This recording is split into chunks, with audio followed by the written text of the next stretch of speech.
Well, hello and welcome back. I'm so glad you're here today. I have a very special episode just for you, and it's all about Ayurvedic lifestyle. And my guest is no other than Claudia Figueredo. And she's a Vedic counselor and a meditation teacher by the Chopra Center. And she also works with Ayurveda, yoga, breathing techniques, and Ayurvedic lifestyle and Vedic astrology. So, with further ado, please put your hands together and your ears open for my lovely Claudia.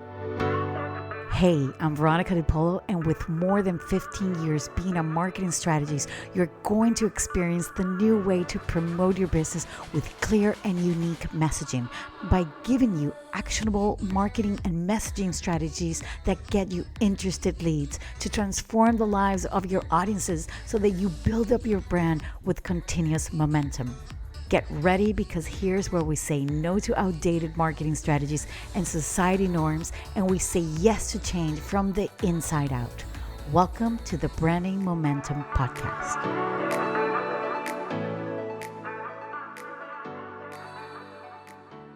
Well, hello, Claudia. I'm so happy you're here. Oh, this has been a long time coming. This is one of the things that I wanted to do for a very, very long time, which was to get you in here and illuminate my life on the wonderful things that you actually do, which I must confess, I understand half of them. So, which is actually wonderful that I have you here. Oh, that's so convenient because like you, I'm sure there's many people who don't get it. So maybe we can help others to understand what really is my job. Exactly. So with the first thing that I want to know, what is the difference between Ayurvedic and Vedic consultants? Okay, so let's start first by telling you that there's no difference actually between being an Ayurvedic consultant or a Vedic counselor, because being a Vedic counselor includes Ayurveda. I mean, you must know Ayurveda lifestyle and Ayurvedic principles in order to be a Vedic counselor, because a Vedic counselor, what is a Vedic counselor? Yeah, Counselor exactly. is a word that everybody knows. Everybody knows what is counseling, coaching, whatever, similar. The thing that makes a difference here is the Vedic word. So Vedic has to do with the Vedas, and Vedas have to do with the wisdom of the creation of earth. I mean, Vedas is to go to the strict point, are like the four most ancient texts in humanity that existed 15,000 years ago, where the wisdom of nature is revealed by, which means yoga, meditation, breathing, Ayurvedic lifestyle, and the stars and the planets, astrology, and also Vastu. Vastu means it's what comes before the Feng Shui. It's like the Feng Shui of India. So being a Vedic counselor, being a Vedic counselor is the same thing as talking of like a life coach, you would say. But the difference is that I'm going to give you counseling using these tools, using yoga as science, because yoga includes meditation, breathing, mindfulness, even, doing some postures if you want to do the yoga, physics stuff, but it's much more about the physique. It's much more about meditation, breathing. And then you have the tool of Ayurveda, which is the science of life, and something we can delve or develop in this consulting. And also you talk about astrology, because we're not just this, Vero, we are a wholesome thing. So being a Vedic counselor, it's talking about your physique. It's talking about the gross, which is your body, what you eat, but it's also talking about your mind, your emotions through yoga, through meditation, breathing, mindfulness. And it's also talking about your digestion, which is something very subtle. I mean, how you digest food, but it's also talking about how you live your life with the circadian rhythm. We're having an interview here in Venezuela with the sun, and there's plenty of concentration. So it's also the science of sleep, the science of work, how many hours you work in a day, in what times, and so on. So it's something very broad, but using Vedic techniques, which are the ones I told you before. Right.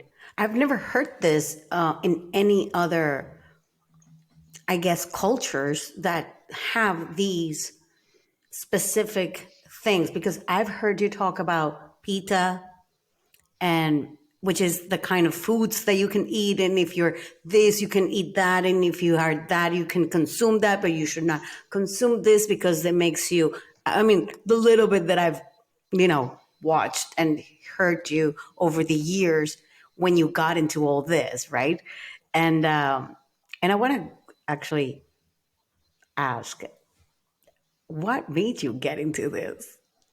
Well, that's a wonderful question. I was begging that you asked. Mm-hmm. Well, what got me into this, actually, I started with yoga, going to a yoga class when my mom had cancer in New York, staying at your place. So Yeah. that was around the year 2008, more or less. So just because, I lived there for 5 months, I entered into a yoga class because I was really, really so tired of being in the hospital and so on. And I needed something like, somebody please give me some peace. So at that time I was, never ever been with yoga or anything similar. So everything started back in New York. Actually, it was like the first time I had a contact with these Vedic sciences, because yoga is a Vedic science. It's a science that has more than 15,000 years. So after that, everything started like one step after the other. After that, I started doing meditation, and that lasted until the year 2016, more like the yoga studio, more like going to classes and, and doing postures and learning to breathe and learning to meditate, but in a very informal way, Then sort of events happened in my life. I got divorced, lots of trouble. My kids left the nest. So I basically stayed on my own. So empty nest and, many other troubles. And I had an eating disorder. I had an eating disorder that is called, in Spanish, it's called síndrome del atracón. It's binge eating. Okay. So binge eating means that you don't vomit or you don't starve. It's just that you binge and you eat and eat and eat and eat until you're so full that you can no longer eat and you feel unwell, and then you don't eat the next day because you're full, not because you have anorexia, whatever, but it's an eating disorder that makes you very unhappy. So even though, this is very interesting, even though I was a yogi, meaning that I did yoga, I taught yoga, I became a yoga teacher, certified in New York as well, and meditation and all that, not everything was complete. I did have disorders, and I had a special disorder with eating. I had a topic with food. Even though I've never been fat, never had extra weight, I had issues in my mind with emotional eating. So that was the time when I said, you know what, there's something missing here, one piece, and it has to do with food. Even though I did everything organic, blah, blah, blah, healthy food, la, la, la. So that's where I met Ayurveda, the science of life. And I met Ayurveda just because of eating habits, just because I needed a guidance to eat that did not have restrictions, or that would not lead me into a diet. Like, that I had to diet because I was killing myself. I went to ER like 4 or 5 times due to, I had ulcers. All my digestive tract had like little holes. I even had precancer cells in my colon. So that point, when I got that diagnosis, I said, you know what? There's something missing here. I'm not complete. So I went to California to meet Dr. Suhas Shirsagar, who is one of the top 10 Ayurvedic physicians and medical doctors in the US, and he's also Indian, of course. So I met Dr. Suhas with all this drama that I'm confessing with your audience. And I think it's important that people know, what's behind the yoga teacher, that we're very normal, that we go through lots of troubles. Exactly. And not only that you are your own success story. Oh, yeah, that's the And most that's how important you part. teach other people. Exactly, because I'm not teaching something like from the theory. I'm teaching something, 99% practice, even with my insomnia issues and everything. So Exactly. I go to Dr. Suhas and I meet this wonderful person. And he really, the first thing that he does is, makes me know who I am through my Vedic chart. I mean, through my ascendant and the position of the moon. I've never, ever been in astrology before. I didn't even know anything about being a Taurus. If anybody would talk to me and say, oh, because your house and you have Mars or you have Jupiter, I'm like, go to another place, man. What I'm are you not talking interested. about? I'm like, I don't understand I mean, what are you anything. talking about? Can somebody take me out of this conversation fast? Like next. Yeah, it's so funny. So this guy, in a very intelligent way, he just tells me, you're an Aries ascendant, and I'm like, what? I'm Taurus. Well, you're Aries ascendant in Vedic astrology, and I'm like, what? And he starts telling me characteristics about myself, and I'm like, oh my God, I'm intense. It's written there. I'm intense. Okay. I could tend to addictions. Oh my God, my eating disorder, which is an addiction with food, it's in the Vedic chart. And it's like, Vero, like when you just unload the pack of guilt and you throw it away and you say, oh my God, I can embrace myself. The intensity, the fire, the pita, how I take life, even my divorce, even my addictions, everything it's here with my ascendant and the moon and the position of the moon. And I'm like, I don't care what you're talking about. What I'm interested in is in what you're telling me. Right. So when I left that first consultation, I felt, Vero, like I had 100 pounds less over my back because, everybody criticized me. My mom, my family, my ex-husband, my friends, you're so intense, you're so this, you're so that. And I'm like, how can I change the way I am? So you start like trying to change to please others, and that's not who you really are. Exactly. So that's the way Ayurveda. But the self-talk needs to improve. Yeah. So now you know that there's a reason why you were doing that. And now you're going to self-talk in a way that you're going to be like, hey, you know what? This is, it's okay. It's okay. It's okay. Yeah. You're fire, Claudia. Exactly. You're fire. Aries is it's fire and air. And you have the sun in a position that is very important. And that's a lot of fire. And you turn to burn yourself and you turn to burn others. So now you know who you are. And now we're going to deal with your fire. And that's how Ayurveda, Vero, gave me an introduction to myself. Right. So, you start learning about your elements, which are the elements that are predominant in you. And from there, you start working with food that pacifies you, that gives you calm, balance, that diminishes the fire and that balances you. Yeah. But before having that food, the first thing you have to understand is who you are. Exactly. Well, like anything in life, I guess, right? Because you can go through life punishing yourself for so many things, or not taking 2 minutes to stop to think, oh, you know what? I'm going to check on myself. I'm going to do work on me. But when you do decide that you want to take care of yourself, you want to be better, that's what got you where you are. Of course. And also when sometimes, Vero, it's not a decision sometimes in my case that it takes like, okay, I am going to go inside and know who I am. In my case, and this is a lot of my clients' case, is when the body gives signals.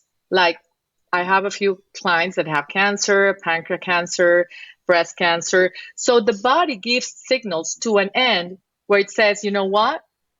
Stop. Stop. I mean, stop and go inside, look at your fears, look at what you really like, look at what you really are, stop pleasing others, look for what makes you happy. Name a career, name it a place where you decide to move, name it, to have a new partner, whatever. So many times, we don't take the pause because we know who we are in terms, Vero, of how you project to the world. And that has to do with the ascendant. I mean, who is Vero and how she projects in the world and how other people see you through this podcast or your social media, and how do people see me and how do I see you as a friend and so on. Mm-hmm. But there's another reality that is the one that nobody sees. That is the one that it's inside. That is the one that kills you. That is the one that makes you suffer or makes you happy or makes you proud. Mm-hmm. And it's in the mind and it's in the heart. Exactly. Yeah. So sometimes, our ego, which is ego is necessary, takes us into the doing. And then someday, like my case, just for overeating, because it was an eating disorder, I got to ER until the last exam was, you have to come in 6 months because you have precancer cells. And that day I said, I'm not coming to this doctor anymore. I'm not going to do a single whatever, the colonoscopy and stuff, because it's super invasive in the body. Yeah. I am going to take this by the root. And what was the root? Ayurveda. So Ayurveda, Vero, is really what got me into a Vedic counselor. Because I started studying Ayurveda. I already knew the yoga. I already knew the meditation. But I started digging into myself. Mm-hmm. And I healed the eating disorder, which I no longer have, thanks heaven. I started healing from inside out. It took several years. I still have to heal other areas. Yeah. And then from Ayurveda, learning the elements, learning the Pitta, the Vata, the Kapha, the food, lifestyle, and so on, is where I said, okay, you know what? I want to help others, not only teaching yoga, not only teaching meditation. I want to become a counselor. But what kind of a counselor do I want to be? Do I want to be a life coach? Do I want to be a health coach? What do I want to be? No, I want to be a Vedic counselor. And there we come in the difference between, okay, what is the difference? Why would I go to you, Claudia, instead of going to a health coach? Exactly. Or instead of going to a life coach? I mean, why would I go to a Vedic counselor? I mean, what is the difference? And I would say, okay, a health coach is a person who is trained to help a client with objectives, blah, blah, blah, and is specialized in an area. It could be specialized in nutrition, could be specialized in exercise and nutrition, could be specialized in exercise, nutrition, and sleep, for example, and very scientific based. A Vedic counselor is a counselor that works every aspect of the human being, because a Vedic counselor is a person who knows a great deal about Ayurveda, which includes sleep, exercise, eating, how you deal with the hours in the day. I mean, how you deal with healthy hours. A Vedic counselor must know enough about Vedic astrology, because you got to know who you are astrologically. You don't care if it's, like I told you before, if you're Gemini, Taurus, Aries, doesn't matter. What it matters are the traits that this Vedic chart gives you in order for you to keep on going deeper into yourself. So a Vedic counselor must know about Vedic astrology, must know about yoga, but the philosophy of yoga. Okay. The way of yoga living, must know about how to breathe, how to calm the nervous systems with different breathing techniques, must know how to teach different techniques of meditation. And this counselor can also be an expert in certain areas. Okay, so in my case, I'm an expert in meditation. Yeah. I'm an expert in pranayama, which are the breathing techniques. Yeah. I am an expert in lifestyle with Ayurveda. I'm not an Ayurvedic physician. I'm not an Ayurvedic practitioner, but I'm an expert in how to live your life according to the circadian, with a circadian rhythm. And I'm becoming an expert in Vedic astrology, because I'm studying 3 years to become a Vedic astrologer. Okay. So it's like I know a lot, but I'm becoming expert in each of the areas of Vedic counseling. You want to choose where you're good at and what you think there is I mean, people, how better you can help other people. But the more specialized that you are in whatever you do, I think it's better as a service provider, right? Of course, because you can go deeper. Exactly. Plus, also, people can pinpoint exactly Claudia is this. This is her Exactly. specialization. Like, she's not broad. And this, for those of you that are listening to me, what we're talking about is not niche. This is specialization, something that you are an expert about. And people can actually have a word of mouth and use and say what you are good at. Like Veronica is good in marketing and messaging. Okay, now you know. Now Claudia is good at as a specialist in Ayurvedic and Vedic consulting, right? Exactly. Okay. Exactly. Exactly. So going to the beginning where you said, an Ayurvedic consultant and a Vedic counselor, there are Ayurvedic consultants only. You could go to an Ayurvedic consultant, and that Ayurvedic consultant has like different steps in the ladder. I mean, you have the Ayurvedic consultant, which is I am an Ayurvedic consultant as well, because to be a Vedic counselor, you need to be an Ayurvedic consultant. Right. But then you have Ayurvedic specialists, because are the practitioners and the physicians, because Ayurveda is the medicine of the Indians. So then you have the practitioner, which is 3 years of study. Then you have the physician, which is 6 years of study.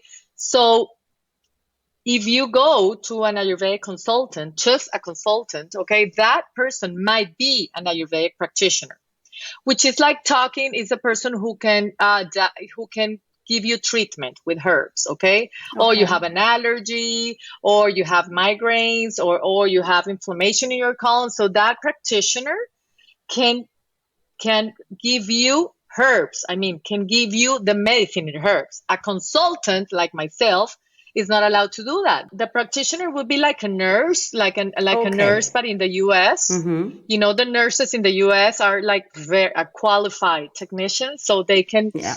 It's like what comes before being a doctor. Exactly. Okay. In my case, I'm the consultant, so I'm an expert in lifestyle. I'm an expert in how to live your life in terms of the chronobiology. I mean, in terms of the circadian rhythm. I'm an expert in that, in how you deal with your day to be the most productive in Ayurvedic ways. And there's where we come with Vata, Pitta, and Kapha. And also I'm an expert in food with any of the doshas that you have. Okay. So I hope you understand the difference. I mean, there are the two. Yes, it's very clear. Yeah. Okay. I want to move us to the next question, because I want to understand what are some of the challenges and obstacles that actually Ayurvedic consultants may face in marketing their services. How can they actually, if we were to talk about somebody that is into this, how can they actually overcome these sort of hurdles or obstacles or challenges in trying to, put themselves out there? In terms of Ayurveda itself, or even Vedic counselor, it's even more complex than Ayurveda. Vedic counselor is my title, because Ayurveda is getting known more and more and more in the market. Vedic counselor is not so much known. I mean, when you look in Google, I mean, there's not so many people in Answer the Public. You know that website, Answer the Public, you put Vedic counselor, and there are not so many questions like when you put in Answer the Public Ayurveda. So one of the hurdles or obstacles, if we're going to talk about a Vedic counselor, or I would like to focus more on the Vedic counseling thing, is that of course, not talk about so your many, strength. not so many people know the topic. I mean, you know what a coach is, you don't know what Vedas are. So since there's not so much information, you need to do, like in terms of social media, you need to do a lot, like every now and then, a lot of talk about what is the Vedic counselor, re-education, and also give the audience a lot of tools that are that you can connect easily with, sleep, eating, insomnia, meditation, breathing. So you give them tools where they can relate And every like certain time you need to go again and say, okay, this is what includes a Vedic counseling. This is a Vedic counselor. A Vedic counselor is a person who has studied for many years these sciences, which is different from a health coach. A health coach, if the health coach has the certifications in yoga and meditation, that's super fine. But if it doesn't, yeah, they use, whatever they learned in different courses, but you need to have that specialist, that depth of knowledge. Right. That in my case, I've had it for, it's almost 17 years in the sciences, in the Vedic sciences, and also leaving the Vedic sciences due to my normal disorders. Of course. So yeah, I would say the obstacles are that not many people know the term Vedic counseling, but they do know what I work with.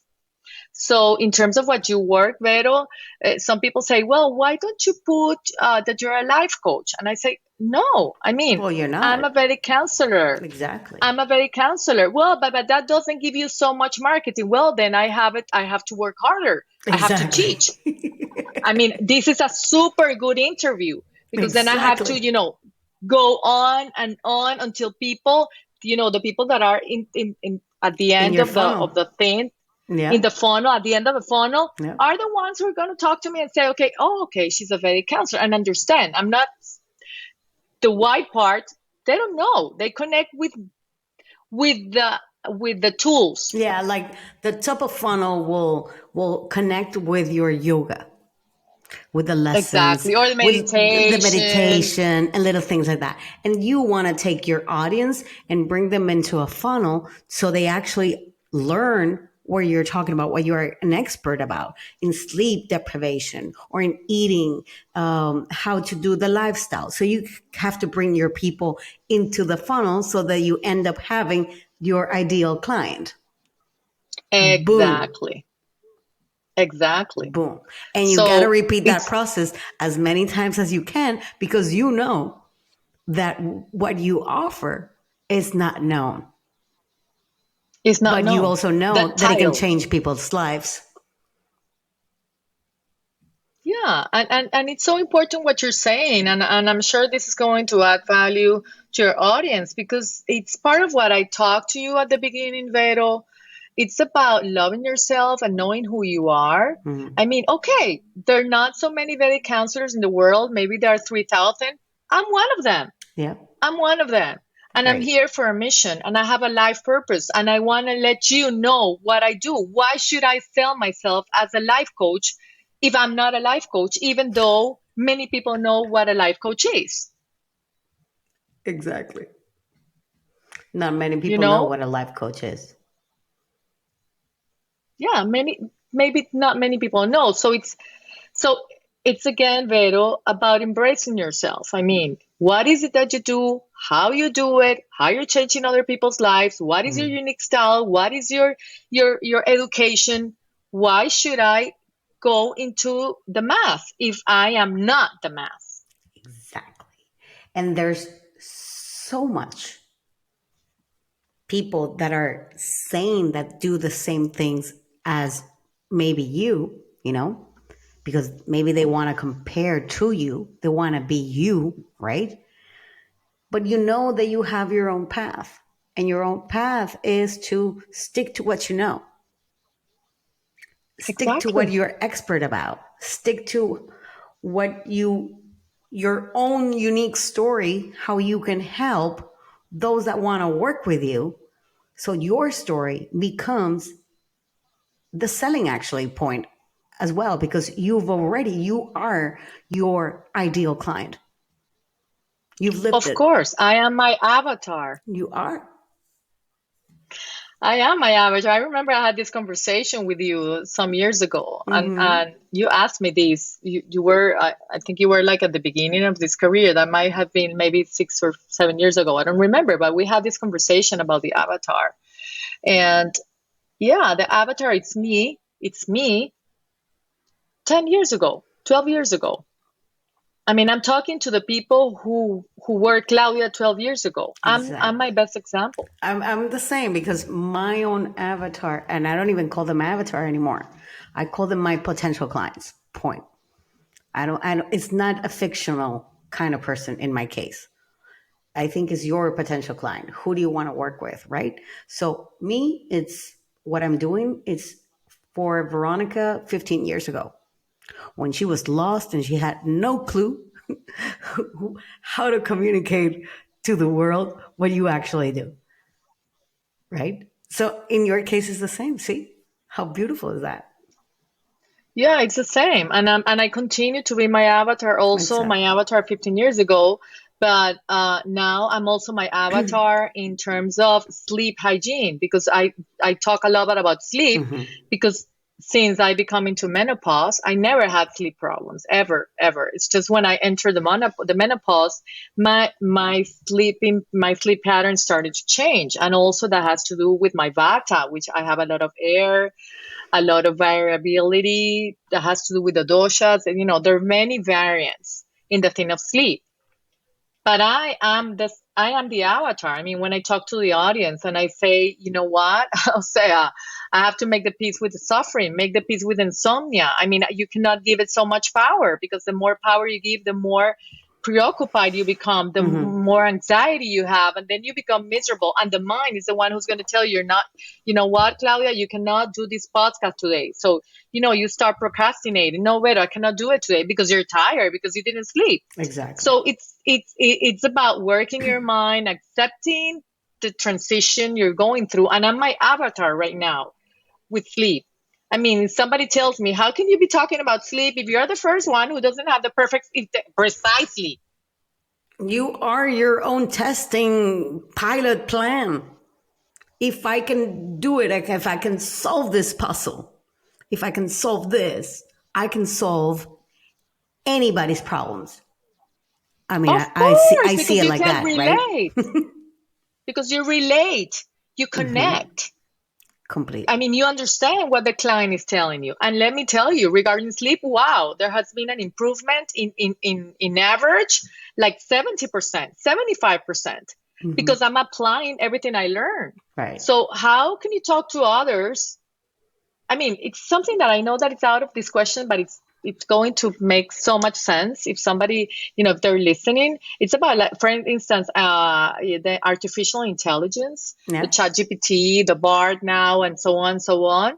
Okay, super cool. You put something and it gives you all the information, but you gotta know. I mean, you have to know what is it that you're asking, and you have to know the knowledge, and you have to live, and you have to process all that information in you before you ask the artificial intelligence. You know what I mean? I mean, sometimes I have asked questions and they're not giving me everything I know, everything I have studied. So it's, again, about going through the process, living the process. It's artificial intelligence. Yeah. You got to connect to your own intelligence, to your own wisdom that is not artificial. And then you use technology to give you something amazing. Yeah. I agree. I did a podcast about it, and I gave my little 2 cents just about the AI and ChatGPT and all of that. And to me, it's yes, it could help you. If you don't know you don't know how to tackle things, or you don't have any more creativity, or like how can you create content and certain things. I personally, that's not the way that I do content. That's not the way that I create anything in the business, because I believe you have to know your ideal client in order to create the content. So Of course. I'm not going to ask a chat GPT. Yeah, I can give them whatever the specs and the things that I think. But I think in the end, we have to use our brains to be able to use this properly, because you are, in the end, who are expert with who you're trying to attract, who is your audience, who you want to be, who do you want to take as a potential client. So you know best, especially if you're coming like from us. We are our own ideal clients. So we've lived it. Yeah. We've gone through it. We've been low. We've had all those, pains and struggles and all these sort of things. And we know how to help other people because we've been helping ourselves get through everything that we're trying to do. Like, I wasn't Of born course. Well, an organizer. I wasn't born a podcaster. I wasn't born doing YouTubes. I wasn't born all these sort of things. Everything that we do, we got to learn. We got to keep on going. We got to, there are a lot of things that we have to do in our mindset in order to be better. If we want to be better, for example, business owners, better servers, because we're in the service business. So when you are in the service business, you got to serve, but you got to serve yourself first, and then you got to serve everybody else.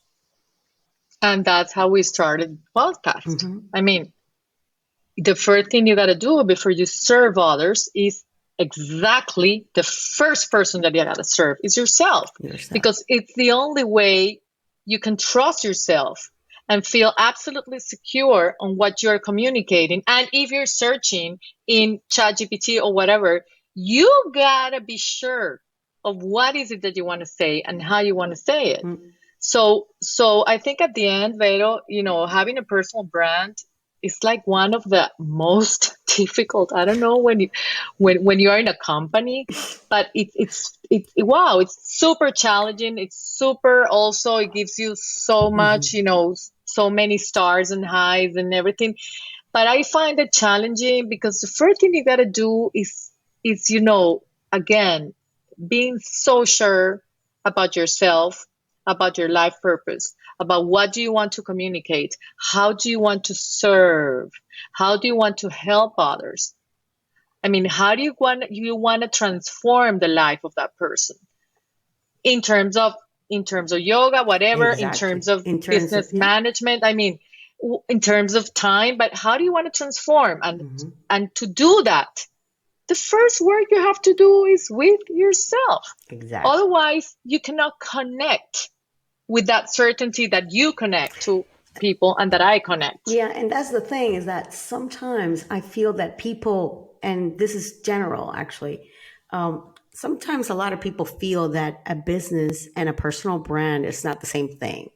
To me, you as a personal brand and you as a person is the same. I feel that your sense of humor is the sense of humor of your personal brand or of your business. Maybe the business doesn't have your name, but how quirky or intricate or maybe shallow or not shallow or deep or enthusiastic or sad, that will reflect on your business. That will reflect on everything that you're doing with, even with the clients that you're dealing with on a day-to-day basis, right? So I think that there is a marriage there that a lot of people usually disconnect. No, that is one thing and that's the other thing. Because if you think in any kind of business, the first thing that you should actually, if I were to start a business again, the first thing that I would put all my energy into was to create a personal brand. Like, I would start from there. And then I would go into, I would go first me and then out. And that's the way it is in Vedic sciences, Pedro. That is the way it goes in a Vedic consultant. I mean, I'm giving a program right now, which is a high-ticket program that lasts 3 months. I want us to go to that question right now. I want you to tell me, what are the kind of services that you actually provide so that our listeners can actually know what are the kind of things that you give, that you do. And I know you do some things sometimes, and you're bilingual. Well, everybody obviously can listen to her amazing English, but go ahead and just, enlighten us. Well, what the program that I'm working on right now, it's a high ticket program. It's high ticket just because it gives the transformation needed. That it's called Lighten Your Life to the Fullness. I mean, in Spanish would be Enciende tu vida a plenitud. Okay. So it would be Lighten Your Life to fullness. Well, I don't know how to say plenitud. Lighten your life, your energy. And that's a program. I just wanted to mention the part that you said before, because ignite your energy to plenitud. I don't know, how No, would you it's say like that? fulfillment, actually. Yeah, to fulfillment. Exactly. So that program lasts 3 months and has like 3 steps. And the first step is exactly what you said before. There's no way I can work with a client if we don't go into the client's ADN. I mean, el ADN. I mean, the print, Who they la are. huella digital, the fingerprint, who they are.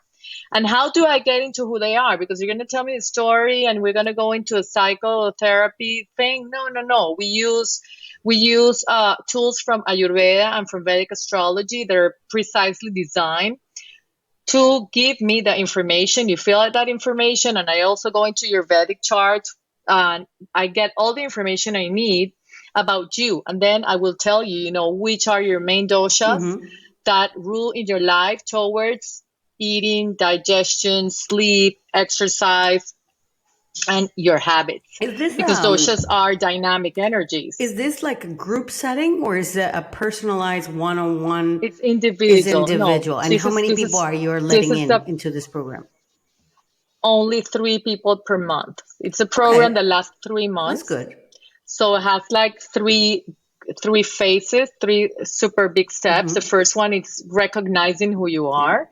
Then the second one, we go into the plan for eating, for exercise, for sleeping, and how to deal with your energy within the light and sleep. I mean, it's like giving you the healthy habits to ignite your energy, to improve your digestion, to reduce food allergies. All that has to do with Ayurveda. So we go into a syrup detox that is super mild, and it's everything. It's very organic. It takes 3 months.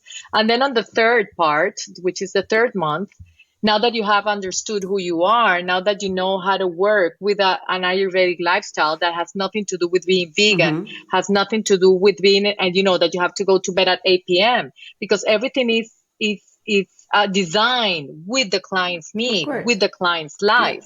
It's a one-to-one. Then we go into meditation and breathing because you already have calmed your nervous system by, unloading yourself of guilt, by having food and a lifestyle that it's more related to who you are and the season where you live, because, we cannot have the same lifestyle when we are in summer than when we are in fall or when we are in winter. Okay. So, Ayurveda works with the seasons. Ayurveda works with the sun. I'm very seasonal Ayurveda, kind of woman. Yeah. I've always been very seasonal. We are. Even with my decorations, my clothes, everything, I'm very seasonal. We are seasonal, Vero. Ayurveda, it's all about seasons because we change our microbiome, our gut microbiome changes dramatically in seasons. That's why when you are going into summer, you must look for vegetables and fruits and proteins and nuts that are seasonal. And for instance, now that you're living in a different you're not living in Spain anymore, so looking for whatever local nature gives you. I know, I meant Madrid. You're living near the ocean. I'm in Spain. Yeah. It may not feel like I live in Spain because everybody here is an expat. But No. What I wanted to say is that you moved from Madrid to a town near the ocean. So then you have a climate that is different and you have local things. And nature gives you exactly the vitamins and the microbiome that you need for this season. Of course. So Ayurveda, it's all about seasons. So the coaching that I give has to do with seasons, has to do with the age you have. I mean, I'm 55. You're 49, 45. How old are you? 49. 45. I'm going to be 49. You're 49. So it has to do, the counseling for you at 49 wouldn't be the same one for someone who's 60, for someone who's 30, because we're in a different stage, Ayurvedically speaking. Yeah. These are personalized. So, So I give this personal super program. So not only I work on one-on-one, I also work in group sessions, and I also do workshops, and I do the workshops are like shorter ones, but I also give cursos that are longer, that last a month, with primordial sound meditation or breathing techniques. But if you ask me which is your favorite, I say Vero. my one-on-one. Your one-on-one. Because it's where you really see the transformation. It's where you got the client satisfied. I mean, it's where you make the change. Mm-hmm. I also know that you did at some point, you were doing retreats. Oh yeah, I do retreats. I forgot about one. Yeah, I've done retreats in the US. I'm so glad I follow you for so many years, my little cousin. We love you. We love each other. I know. Yes, I just did a retreat actually a month ago. Yes, I do Ayurvedic retreats that Ayurveda includes meditation, includes yoga, includes breathing, includes eating, includes everything. I mean, includes Ayurveda also includes the astrology part. So yes, I do. I have done retreats, international retreats, and yeah, those are my products. I mean. And you're very active on social media as well. So. Yeah, right now in social media, I'm not as active, but I'm, because I'm doing the rebranding thing and stuff. But yes, and I also give a lot, I do lives and I give a lot of free information because it's a service. It is a service. It's good that you're giving a lot of information. People need to be informed and identify with what you are trying to connect. And people need to identify when you are speaking directly to what their need is. It might not be that talk, it may not be that post, but maybe the next one will. Yeah, and not everybody, Vero, when we're servicing, not everybody has the economic means to pay for a coach or to pay for a counselor. So I think, in part of the life purpose, we have to give. I completely agree. Most of the things that I provide and I say are free, and you can download them from my website, from my social medias. There are very few things that I would say that I would consider like high ticket, unless which is in the works maybe someday. I wanted it this year, but I don't think it's going to happen this year. But I wanted to create like a mastermind, like bringing, service providers here to the south of Spain and stay here for like 3 to 4 days to talk about really what is to be on a personal brand, or how to improve their messaging if they're a company or a business, that kind of thing. I would love to do that. But I would love to join that as a personal brand. Yeah. I mean, it can be a personal brand, it could be a company. It's fine. But yes, I'm still debating on how I want to structure it, because I want them to also not only have me, but have people that can provide value for other things within their business. So it's the whole experience. Even just already being in Spain and living in the Mediterranean is so rewarding, right? So, oh my God, so there's certain things that I want to do, like, morning walks and things like that. Taking me back to my time when I used to do Byron Katie.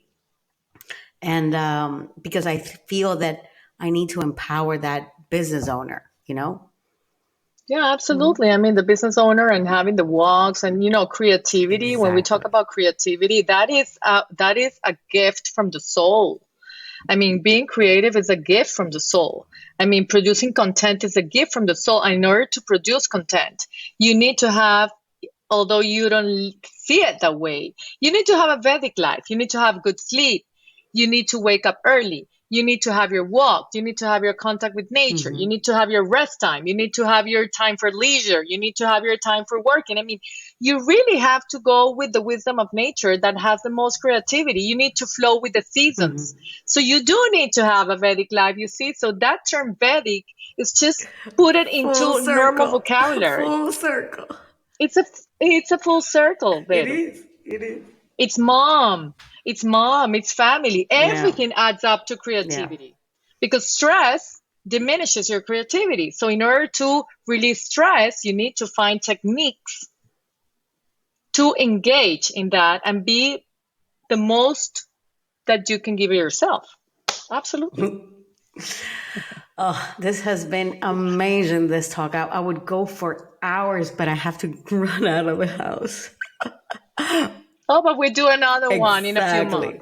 months. So anybody listening, you can find Claudia at Yoga Clo, CLO, Yoga Clo, all together on Instagram, and she's there most of the time. And she actually does Spanish and English sometimes. I've seen it. We're gonna leave all the information in the description with Claudia's super. bio and all the details, so that you can all and see everything, where she is and everything. Claudia, I love you, my cousin. You know, I love you. I'm like, my heart goes like boom for you. I love you too. Too much. We're cousins in crime. As well. You know what I mean? From moms. Okay, guys. I hope to see you same time, same place next week. Bye-bye. Bye.